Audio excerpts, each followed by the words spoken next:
বলবেন? দর্শক, আমরা আরেকজন শিক্ষকের সাথে কথা বলবো যারা এখানে রান করতেছেন। আজকের এই 14তম দিন হওয়ার পরে তারা বিভিন্ন জায়গা থেকে এখানে এসেছে। দীর্ঘ 4 অক্টোবর থেকে এই অবস্থান ধর্মঘট আমাদের ইবতেদায়ী স্বতন্ত্র ইবতেদায়ী মাদ্রাসাতে চলতেছে।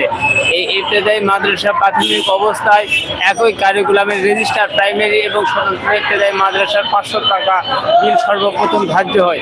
এরপর থেকে রেজিস্টার প্রাইমারিগুলো আপনার জাতীয়করণ হয়ে গেছে, আর পাশাপাশি ইবতেদায়ী মাদ্রাসাগুলোর ওভাবেই পড়ে রয়েছে, তাদের বিল 2500 আর 2300 করা হয়েছে।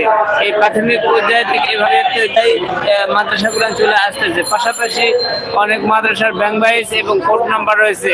সরকার বারংবার আশ্বাস দেয়, প্রতি বছর সরকার বলে যে এগুলাকে জাতীয়করণ করবো, এফপিও দিব, বিভিন্নভাবে সরকার এই আশ্বাসগুলো দিয়ে আসছে, কিন্তু এর বাস্তবের প্রতিফলন কোনো কিছু হয় নাই, কোনো কিছুই এই ইবতেদায়ী মাদ্রাসা হয় নাই। পাশাপাশি ইবতেদায়ী মাদ্রাসাগুলো নিয়ে আপনার সমাপনী পরীক্ষা, বৃত্তি পরীক্ষা, সরকারি কারিকুলাম অনুযায়ী সব কিছু কোঠা